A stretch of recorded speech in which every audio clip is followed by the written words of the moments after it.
China اور Taiwan کے درمیان حالات بہت زیادہ خراب ہو گئے ہیں۔ تائیوان نے اپنے سمندری ساحلوں پر لینڈ مائن بچھانا شروع کر دی ہیں۔ تھوڑی ہی دوری پر تائیوان نے اپنے ٹینک بھی تعینات کیے ہیں۔ امریکہ کی ہارپون میزائلیں بھی تعینات ہو گئی ہیں۔ اس کے علاوہ امریکہ نے تائیوان کے ساتھ بہت بڑا دفاعی سودا کر کے چائنا کے لیے ایک نئی مصیبت کھڑی کر دی ہے۔ آپ کو یہ بتا دیں کہ چائنا اور تائیوان لگاتار ٹینشن کے اندر ہے۔ جنگ کسی وقت بھی ہو سکتی ہے۔ تائیوان کے ایک منسٹر کی لڑائی اور ہاتھا پائی ہوئی ہے چائنا کے منسٹر کے ساتھ۔ بہت سارے معاملات اور بہت ساری چیزیں نکل کر سامنے آ رہی ہیں، سب کچھ آپ کے سامنے شیئر کریں گے۔ چھوٹی سی گزارش ہے کہ آپ ہمارا یوٹیوب چینل حسنات ٹی وی کو سبسکرائب کر لیں، گھنٹی کے نشان کو دبا لیں تاکہ لیٹسٹ نیوز آپ تک بر وقت پہنچتی رہے۔ ناظرین گرامی، جیسا کہ آپ کو پتا ہے کہ پوری دنیا کے اندر چائنا نے یہ کہا ہے کہ تائیوان اس کا حصہ ہے، لیکن تائیوان نے کہا ہے کہ وہ مر مٹیں گے لیکن اپنی ساورینٹی چائنا کو سرنڈر نہیں کر دیں گے۔ اسی وجہ سے تائیوان کو یہ خطرہ ہے کہ تائیوان کے اوپر چائنا اٹیک کر سکتا ہے۔ تائیوان کے سمندری ساحلوں کے اوپر تائیوان نے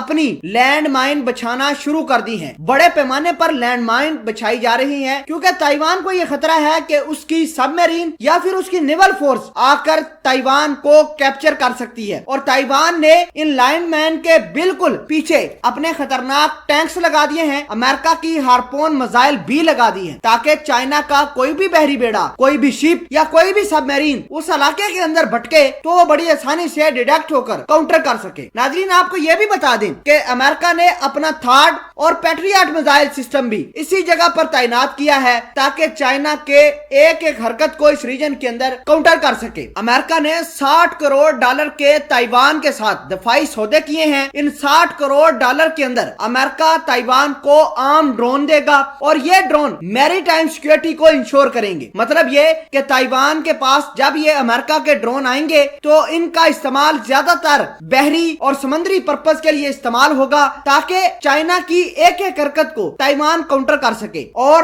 یہ بیانڈ ویژول رینج کو استعمال کریں گے یہ ڈرون، اور اپنی ٹیریٹری میں رہ کر چائنا کے کسی بھی بحری بیڑے کو یا پھر ان کے وار شپ کو نشانہ بنا پائیں گے۔ مزے کی بات یہ ہے کہ چائنا امریکہ کی اس ڈیل کے خلاف بڑی زیادہ احتجاج کر رہا ہے۔ چائنا نے یہ کہا ہے کہ امریکہ کی جو کمپنیاں تائیوان کو ہتھیار دے رہی ہے اس کے اوپر چائنا ٹیرف لگا دے گا، یعنی پابندیاں لگا دے گا۔ چائنا نے بہت سارے ممالک کے ساتھ رابطہ بھی کیا ہے تاکہ چائنا اور یہ ممالک مل کر امریکہ کے خلاف فارورڈ براک بنا کر امریکہ کو کاؤنٹر کر سکے۔ بہرحال تائیوان نے جو اسٹریٹجی اپنائی ہے کافی یونیک اپنائی ہے، کیونکہ سمندر کے ساحلوں پر اپنے سارے کے سارے لینڈ مائن بچھا دیے ہیں، اور یہ لینڈ مائن اتنے خطرناک ہیں کہ اگر کل کو چائنا کی کوئی بھی چیز ہلکی سی بھی ان کے ساتھ ٹچ ہوگی یہ پھٹ جائیں گے، جس کی وجہ سے چائنا کو نقصان ہو سکتا ہے۔ دوسری جانب امریکہ کو یہ خطرہ ہے کہ اگر تائیوان اور چائنا آپس میں لڑتے ہیں تو امریکہ بنا جھجک تائیوان کی مدد کے لیے آئے گا